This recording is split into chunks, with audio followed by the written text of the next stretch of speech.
안녕 얘들아, 뿌리 깊은 독해 김승현 선생님입니다.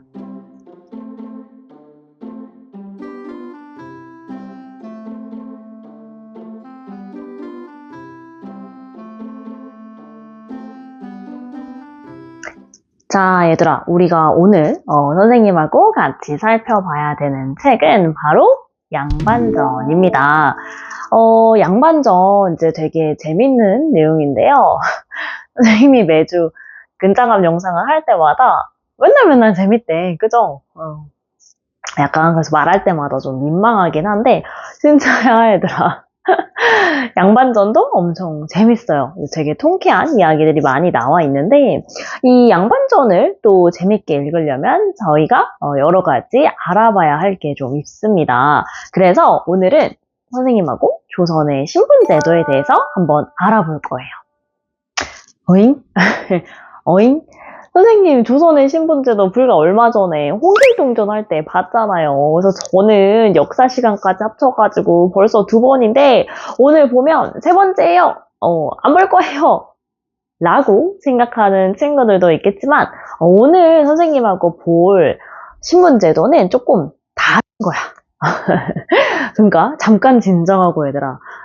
X버튼이나 일시정지를 눌러서는 안 돼. 잠깐 진정하고 끝까지 영상을 좀 보세요. 자, 오늘 선생님하고 봐야 되는 이제 신분제도는 바로 조선의 후기 신분제도입니다.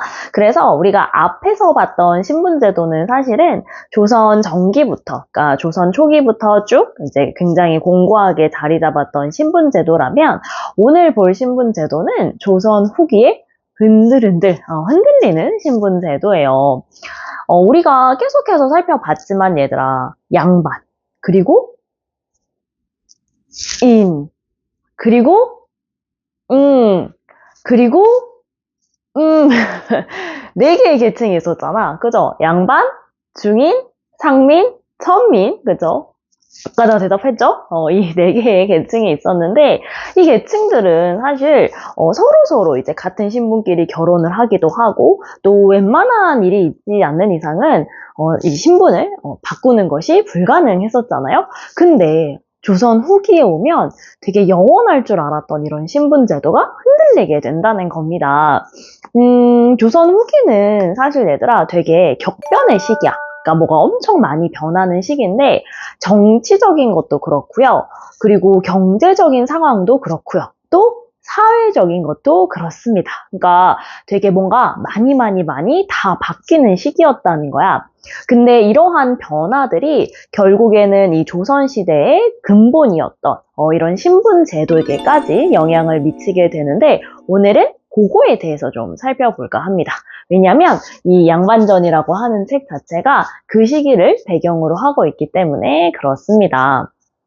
우선 요 얘기를 하려면 조금 시간을 거슬러 올라가서 우리가 임진왜란과 병자호란을 좀 살펴봐야 돼요. 그러니까 지속적으로 병자호란, 임진왜란 이런 전쟁이 계속 나오는 걸 보니까 진짜 우리 조선 사회에 엄청난 영향을 미친 건 맞는 것 같죠. 그죠? 그러니까 그때도 얘기했다시피 우리 얘들아 이제 임진왜란도 그렇고 병자호란도 그렇고 우리 조선에 정말 막대한 피해를 이제 끼쳤잖아요. 그러니까 뭐 물론 일본을 잘 막아냈다고는 하지만 그에 따른 이 백성의 고통 그리고 뭐 무너진 궁궐 정말 사회가 다시 복구할 수 있을까 할 정도로 되게 많이 무너졌었단 말이에요.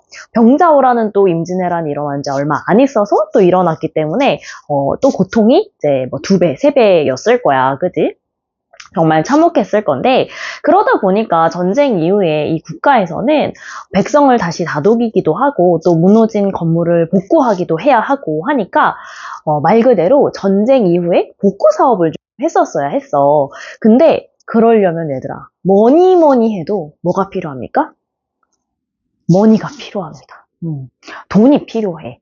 근데 돈이 어딨어. 지금 이 상황에서는 아무리 왕이라고 할지라도 사실은 이제 국고가 텅텅 비어 있는 거예요. 그러다 보니까 이 조선에서는 어떤 생각을 하게 되냐면 일부 이제 돈이 많은 사람을 대상으로 공명첩이라고 하는 걸 발행을 합니다. 이게 뭐냐면 이 공명첩은 말 그대로 이름이 비어 있는 어떤 이제 문서 공명처벌을 이야기를 하는데 내가 일정 금액을 내면 공명처벌이 이렇게 이제 발급을 해줘요. 그러면 그 공명처벌 받아서 내 이름을 비어있는 란에 탁탁탁 적잖아?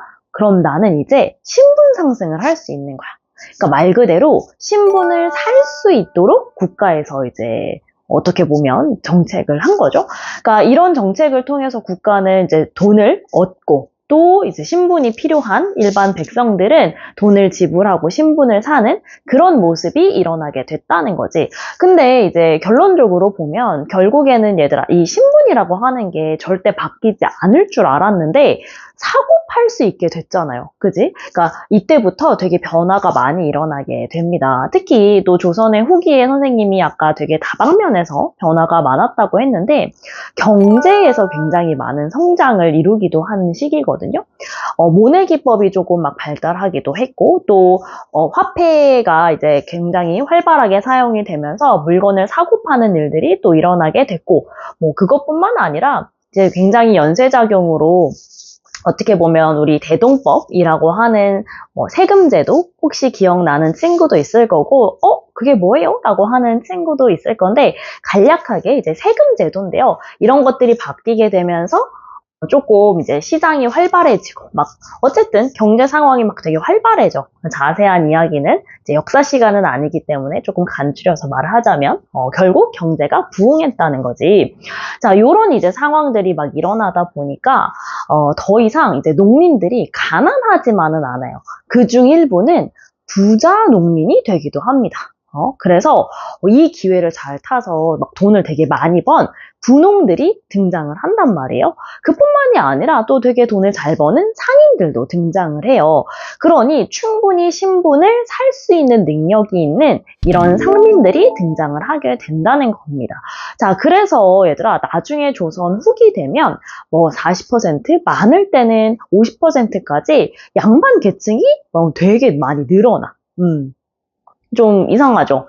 그래서 우리 보통 신분제도 할 때 보면 이제 이렇게 삼각형으로 우리 그리는 거 있잖아. 신분 계급. 그게 홀랑 뒤집어서 역삼각형 모양이 되는 거죠. 그러니까 양반들이 더 많아진 거야. 그러다 보니까 우리가 이 양반이라고 하는 사람들은 대부분 되게 권력도 있고 막 돈도 되게 많고 이런 사람들이었는데 그 수가 막 늘어나면서 양반이라고 해서 조선 후기 때는 이제 다 같은 양반이 아니게 된 거죠. 그래서 어떤 양반은 여전히 힘이 세고 막 권력도 있고 부자이긴 하지만 또 어떤 양반은 오히려 일반 백성들보다도 더 가난한 생활을 하기도 했다는 겁니다. 그러니까 되게 사회 모습이 많이 바뀌고 있지. 자, 우리 양반전은 얘들아 바로 이런 시기에 이제 어떤 배경을 바탕으로 하여서 쓴 소설이에요. 이 소설을 쓴 작가가 바로 박지원이라고 하는 이제 조선 후기의 양반이자 실학자인 사람인데 되게 얘들아 엄청 이제 거기 보면 내용을 보면 양반이 다 못났게 나오지 않아? 맨날 글 공부하다가 그러니까 막 아내한테 바가지를 박박 긁히고요. 어느 순간 지금 아내라고 안 하고 막 되게 와이프라고 할 뻔했는데 아내한테 막 바가지를 박박박박 긁힌다든지, 그지? 아니면 거짓말 하다가 막 똥통에 빠진다든지 이런 내용들이 나온단 말이에요. 그래서 처음에 이걸 친구들이 읽었을 때는 아니 양반이라고 하는 사람들은 되게 권위 있고 되게 부자였는데 도대체 여기 있는 양반은 뭐 하는 사람들이야? 라는 생각이 든단 말이죠. 근데 사실 그 시기에는 이런 시기적 그리고 사회적인 변화가 일어나게 되면서 양반이 다양한 모습을 띠게 됐다는 겁니다. 그래서 얘들아 우리 이 방금 선생님이 이야기했죠. 박지원이라고 하는 이 사람은 이런 양반의 모습을 사실은 적나라하게 보여주면서 이제 옛날처럼 양반들도 똑같이 살 것이 아니라 변화해야 한다라는 어떤 메시지를 담고 있습니다. 자, 그리고 얘들아, 선생님이 방금 이렇게 쭉 설명하면서 조선의 이제 양반이자 실학자라고 박지원을 좀 소개를 했는데요. 이 박지원에게 또 영향을 많이 미친 학문이 실학이라는 학문이거든요.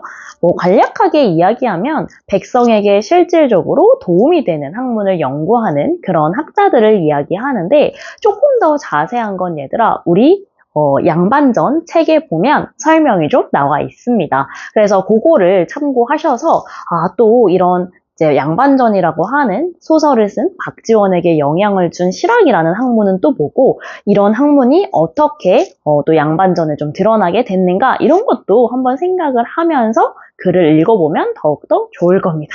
그래서 제가 이거는 비법 노트 2번으로 한번 숙제를 내줘 봤어요. 그래서 여러분들이 책을 단순히 그냥 읽지만 마시고 근자감 영상도 봤고 또 실학에 대해서 생각을 좀 하면서 읽어보면 더 깊은 뜻을 이해할 수 있을 겁니다.